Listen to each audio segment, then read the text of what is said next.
nyonso première siko révélation bibi. Ça dit révélation bibi makamaro yosala. Première révélation c'est quoi? Alobi cheval ya pembe. Mais il avait arc. Et azalaki na couronne. Papa, biso nezo toyebi soko tangi na portugais. Et na espagnol. Couronne ezani corona. Tout ça na temps oyo makambo et salami. Ezalaki le premier cheval de l'Apocalypse. Si vous c'était déjà dans le plan divin. Et bien le bique amoni cheval où il y a dans l'école cheval blanche. Ba PC couronne, pe azana tolotol donc flèche. Azana tolotol. Babi ba PC nguya ya kolonga. Ya kolonga banane. Ça dit qu'il y a kolonga batu makambo ezana kata mokili wana. Donc il y a kolonga mokili. Il y a kolonga pour réussir ba événement. Donc ça dit il y a vous avez checké. Tant bato mokili bazolo bake mokili kokufa na ngote. Au compte bazo bossa na ke kola zoya. Amen. Donc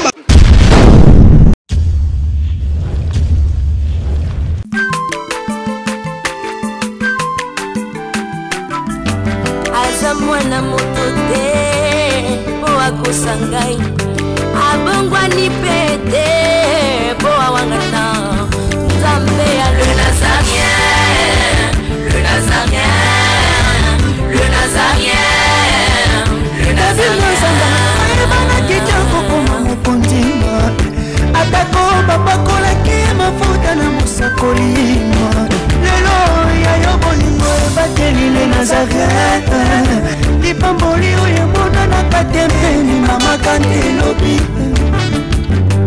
kolapie mapapu masope mafuta tokokisikana longo na nzambe oyo babenga na makomi Jésus. Oui, bonjour, bien-aimés dans le Seigneur. Donc, petit moment de la première année. Les locaux la salle du Songoni, il y a pour ensemble au bien-aimé le pasteur Mylène en Angleterre. Bande connaissent oyo bazane église en Angleterre na petit mombote. Les autres alipé ensemble na mobate limpate azana biso na Kinshasa alors peuple de Dieu pezolia awa ezo pambolama. Comment to petit corps du Christ mombote bien-aimé dans le Seigneur. Osala nzambe mwana nzambe bisika nso landi biso. Les autres sangani to partager connaissance sur le temps au tozokende.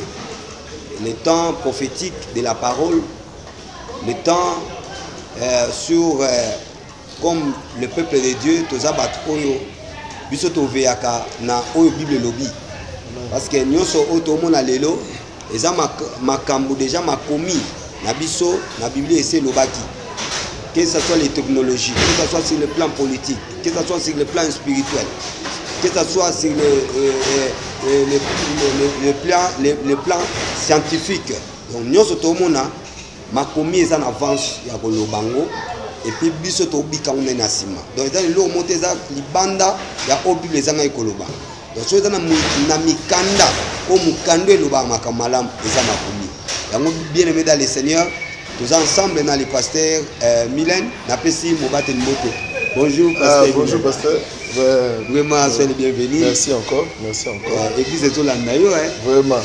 Et tu comme Sinkolo, Seigneur, tu que tous en habitation sur la plateau yo, comme sama, et tous à la instrument, amabogo na yo, oyo bimana kati na biso, ezala yo, au nom de Jésus tout le bien amen. Amen. Amen.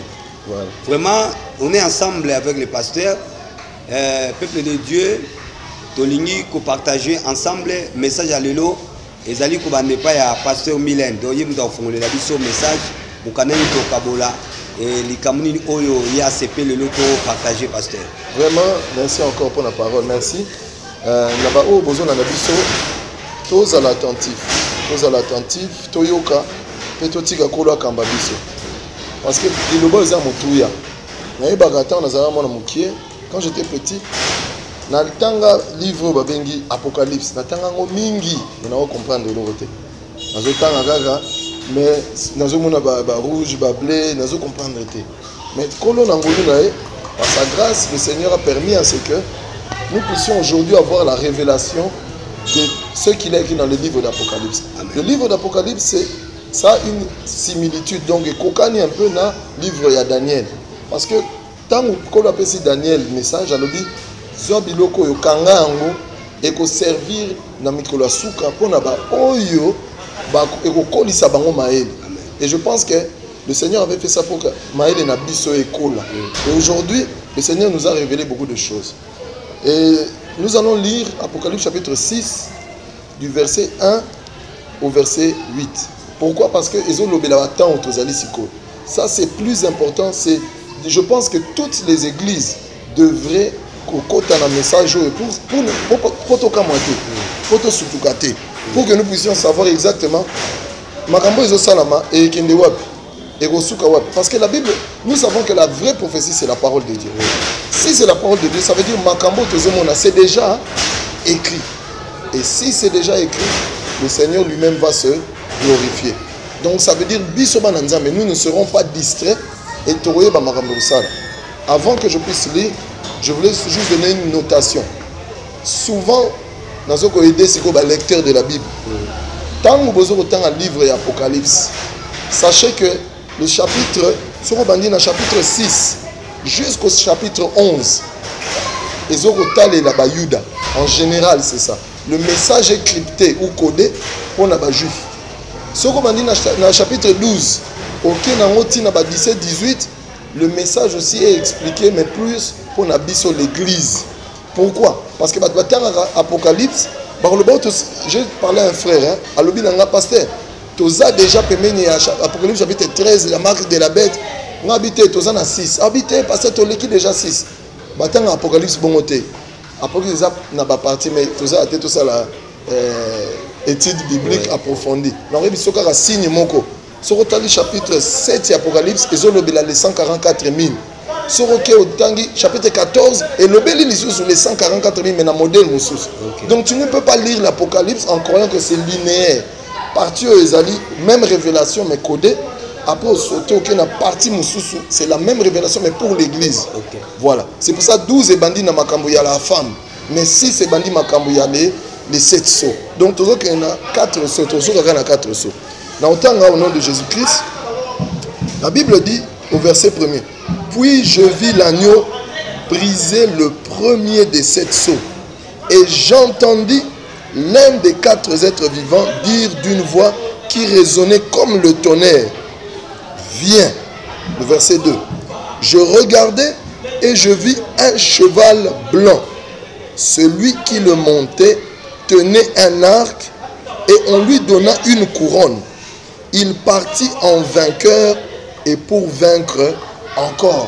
Donc, premier saut. Et là, vous savez, quand nous glorifions notre Seigneur Jésus, nous louons notre Seigneur. La Bible dit que nul n'a été trouvé digne ni sur la terre, ni sous la terre, ni dans les cieux. Amen. De faire quoi? De briser les 7 sceaux et d'ouvrir quoi? Les livres. Ce que les gens ne comprennent pas, avant qu'une prophétie il faut qu'un livre s'ouvre dans les cieux. Amen. Ça veut dire quoi? Ça veut dire que l'eau peut bimana mokili. Il faut livrer tant à makuna. Ce qui livre tant à mi, makamon paye et l'obami. Tant et l'obami et ko salama. Yes. Alléluia. Amen. Donc ce qui toza wana, balobi. Ce qui toke na Apocalypse ça dans tant à wote. Balobi boy. Nul ne fut trouvé digne et j'étais abandonné ko lela. Apôtre Jean lobi nazo lela. Mais un vieillard me tient et me dit ne pleure pas. Voici. Voici. Ça veut dire que c'est très important. Livre est fou. Parce que le livre est bandit yango ya liboso. Amen. Quand il a brisé les sceaux, ça veut dire a brisé caché wana ikanga qui que livre fou maté, a brisé sceau première c'est quoi révélation bibi. Ça dit révélation bibi makamoro au sala. Première révélation c'est quoi? Alobi cheval ya pembe. Mais il avait arc. Et azalaki na couronne. Papa biso toyebi soko tangi na portugais et na espagnol couronne ezani corona toza na temps oyo makambo esalami ezalaki le premier cheval de l'Apocalypse. Siko mutu mususu oloba te tosambela corona yate, c'était déjà dans le plan divin. OK. Ça ne doit pas nous étonner. OK. Siko toyebi bango ndenge na suka to comprendre. Deuxième cheval, tout continue lecture. Quand Verset 3. Quand l'agneau brisa le deuxième sceau, j'entendis le deuxième être vivant qui disait, viens. Verset 4. Alors un autre cheval s'avança, il était de couleur rouge, celui qui le montait reçut le pouvoir d'écarter toute paix de la terre, pour que les hommes se massacrent les uns les autres. On lui remit une grande épée. Donc le deuxième cheval de l'Apocalypse, c'est les guerres et les tueries. Amen. Il y a des bruits de guerre. Si on est solo, Ukraine, aux États-Unis, Russie, toutes ces choses-là, parce que la Bible, deuxième volet, premier volet dans le lobby, c'est couronne. Deuxième volet, dans le lobby, c'est épée. Les gens vont se tuer parce que c'était déjà écrit. Si vous biso bana nzambe tozana te to stopper volonté à nzambe makambo salam mais tozana to comprendre soki makambo na salami biso tozala wa position na biso tozala na distraction te. Ce n'est pas le moment de chercher ou comme soki ndenganini de chercher, c'est le moment de comprendre que deuxième cheval l'Apocalypse abandi ko talema abandi ko tambola. Le Seigneur nous a révélé beaucoup de choses yebi tozana ndenge place ozokende tozana risque pe. Mais on a moi si comme président. Tant moi ça comme président, bandeko belé va souffrir.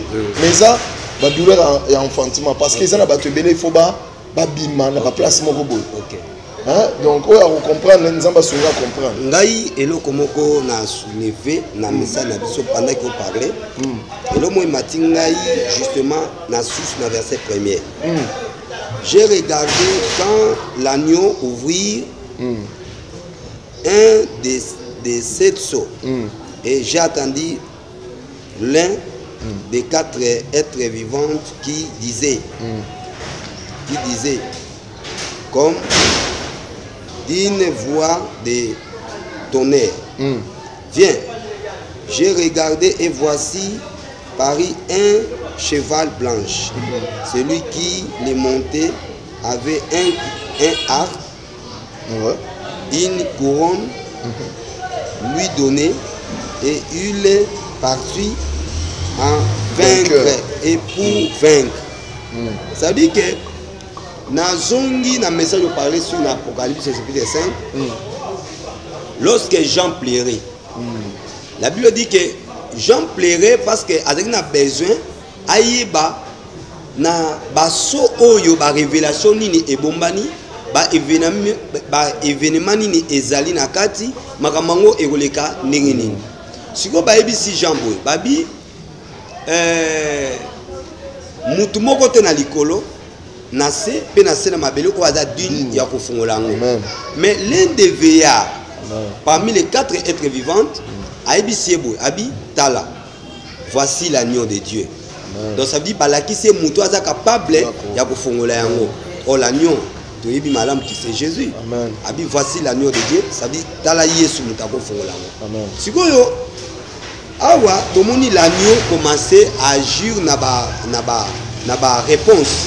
Bani ko répondre lokola souci à Jean eza ayeba makamango ya mokili ba événement ngo ekosama ndenge nini ba sukango ekoya nini bilemo nini ko yango siko kolela na ye wana namoni awa agneau ekozwa siko fongola ngo afongoli moko tanga fongoli et bien lobike amoni cheval oyo azali na likolo cheval blanche ba pese couronne pe azana tolotolo donc flèche azana tolotolo babi ba pese nguya ya kolonga banani ça dit qu'il y a kolonga batu makambo ezana kata mokili wana donc ya kolonga mokili ya kolonga ko réussir ba événement donc ça dit ya ko échec donc na ba tout mission na ko sala a cause échec ya moni couronne ye couronne wana tango ekoti ils échec et memi bimema mema soki yondo telemeli yango ndo yo komi muta problème voilà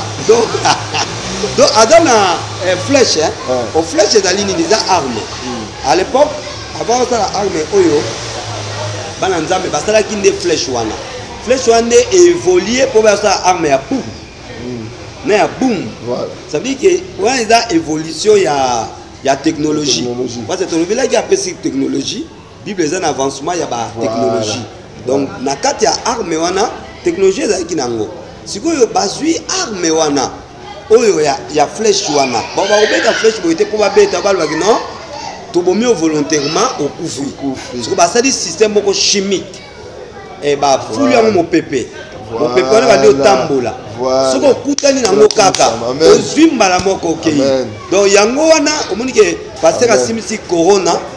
Là j'ai compris que ngabia donc corona wana ezali eloko ba ko sala boité ba ya ba bomayo parce que ba loi ya ba nini ya ba droit de l'homme et côté les mains et ba mais ya ça de l'autre bobomi nini mais so ba bomi apata mu pépé ozana mutute ozana preuve té parce que tile lo ba yibi mutasala corona mais ba bakteria okangaite mais bato ba sel ba kisi oyo ko sisa corona ba bomi bango. Amen. Bato nyonso ba s'imposer likolo ya corona ba kufi bazate. Donc so mejo lo baka nga président ki ngani mboka na ngai ils a pouvoir convaincre ya ko dominer. Donc il va passer alonga lisusu. Donc bana nzambe ce que j'ai compris dans le message au pasteur Amemel Bisso, attention avec les signes des temps.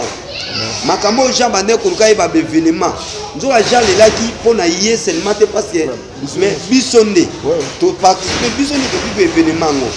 Donc yango moni na système où le pasteur a parlé sur corona, on a compris qu'il y a un problème il y a mon pépé. Mais facilité.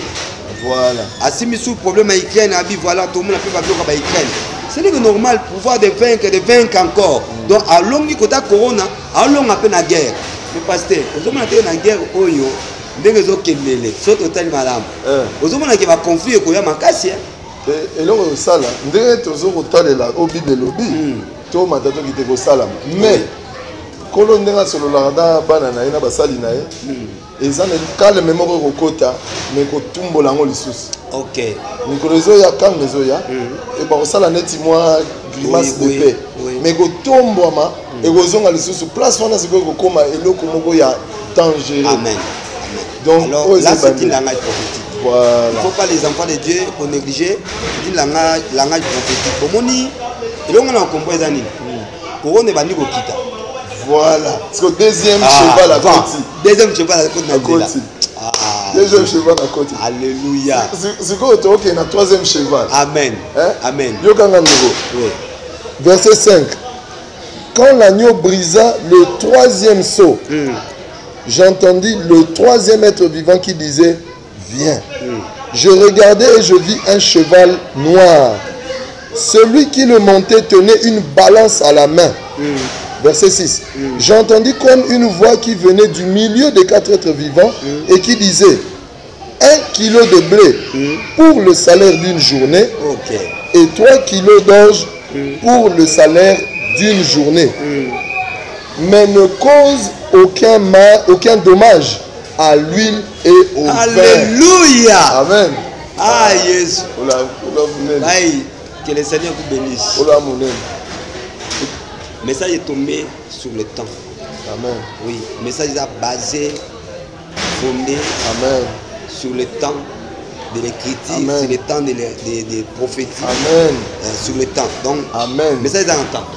Au moins, oui. Si vous avez un anglais, si vous avez un baquet, vous avez un bon, ou bien un compte dans un bon, vous avez un black. Donc, couleur noire est signifié que compte dans un bien. Mais si vous avez un baquet, vous avez un piaka, vous avez un red. Si vous avez un black, donc un black, côté financier, bon, si vous avez un red, donc vous avez un rouge, c'est ce qui est sous-douté. Cheval noir dans les économies mondiales. Ok. Économie mondiale, ça veut dire que tant que y a couronne abandi ko ça n'est pas calmé rouge à côté guerre. Abandi ko ça n'est pas calmé économie sikoyo nzale kokota na mokili mokili. Parce que si manana wana. Elo monga lina comprendre nini. Omoni Bible lobi na biso tant bato mokili bazolo bake mokili kokufa na ngote. au compte bazobosana ke nkolo azoya. Amen. Donc bato bazobaki mabe eza te au compte ezoya le plus pire. Amen. Omona te ke biso tozokanzaka ke ekoleka nango oui ekoleka nango. Mais ce sont les signes que n'oubliez pas comme les enfants de Dieu. Amen. Il faut être toujours prêt. Voilà. Parce que le Seigneur va se manifester pour récupérer son église. Voilà. Alors, basini oyo ekene na suka te fo nkolo ya. Amen. Fo autika te bana ne bakota tina na suka ya bitumana. Mais elo mona simbe sika no lobi. Olobelo mo lobi ke bakomodir nyonso. Bakomodir quoi? Bakomodir mapa biloko mbongo. Alobi boy abi balance mais j'ai entendu une voix comme une qui venait du milieu de 14h. Si vous voyez mon ils ont réclamé lobby 1 kilo il y a farine de blé pour le salaire il y a journée mon ration. 3 kilos d'orge pour 3 kilos d'orge pour le salaire d'une journée. Oh ils ont la ration donc on peut ça on a ration. Donc famille yo bino bozakana et écolo moko par jour. Famille yo donc comment baroté la limite donc ndako yo et c'est bandi soko bandi otala ba doit comprendre oui tozo que ne mine oyoka eloko mokilo gaz est insulté gaz mikolo ekiti barambo eloko bazolo ba environnement OK ba système ezoko sala subiete pour na eloko wana sangisa ngona ba crise à guerre oui et ko mema batu ba bando loba ndako moko fo bolia kaka mais déjà awa tozo ka ke farine kuna côté à Ukraine yango te blé kiti blé na orge blé mati plus grand producteur ya blé na mokili za deux pays Ukraine na Russie bango mibale bazana guerre donc guerre cheval rouge aleki balobeli likambuya économie mondiale na kanza ozana Kinshasa bande ko bazaola na biso partout obi biloko mati na kini na dégâts kokamba na constater yango makasi biloko emati mais soko zoyoka kaka bato prophétie eza kaka o na France nzale kozala te eloko ekotouche mokili mobimba amen et il ne faut pas s'étonner amen mais Bible lobi eloko nga na sepeli ne touchez pas à l'huile alléluia voilà et pas na biso yango amen amen amen crise on ekokota baoyo ya nkolo bakosimba te basimbama te bango oyo aza na mafuta na vino la parole et l'esprit okomi nkolo azobongisa eloko mais esali mpe na corona te omoni teke na corona bato ebele oyo bazali na yesu te. Moi je disais chaque fois na bana nzambe to babenga papa nzambe azoba nini bato azosena bitala na liste wana ya ye bazati alongolaki bango na liste kala ndenge moko bato bakosi mafuta na vino basimbango te ekuta na modi te bato bakoki na parole na Saint-Esprit baza na garantie. Mon frère, répands-toi. Amen. Cherche Jésus, c'est le temps. Amen. Lorsque le temps est allé, kota na ngam na biso. Amen. Rejoindre biso. Amen. Kola za na besoin na yo. Amen. Tika distraction. Amen. Omoni biloko zo no sala na tika. Kola mona yo. Amen. Kutana na biso na liba oyo. Amen. Soko yamba Yesu te ko yamba Yesu mba moko. Amen. Loba kolo Yesu. Na pesi mo bondange pai na yo. Ko banda lelo. Na komi mwana na yo. Na soko na makila na yo. Limbisa masumu na ngai. Na kombo na Yesu. On dit amen. Amen. Amen. Ko banda mukola lelo kola ko dikati na yo. Gloire au Seigneur Jésus. Ba ko ekangola ndambo na mobimba. Gloire au Seigneur. Soko obenga numéro oyo 089 99 27 616. Parce que vous avez en Angleterre, vous avez en Angleterre. Tu es à 079 en Angleterre, donc plus 44 79 4 98 097. Voilà, c'est ça.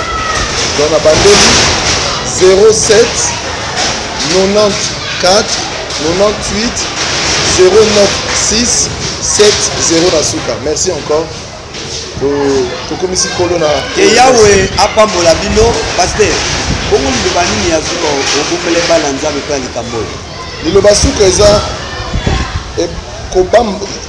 prochainement tokozonga la bino avec plus de révélations. Pour autre tiki to bosani te cheval la suka zali pendeni to yebi eza ba événement siko. Voilà. Bi de l'obignos. Merci que la gloire revienne au Seigneur Jésus-Christ. Gardez likambo yo. Tozoko tato suivre na deuxième cheval. tozokota na 3e mpe 4e jusqu'à na 7e biso toyeba ba événement nini ezoya mpona bana nzambe. Soyez bénis au nom de Jésus. Amen.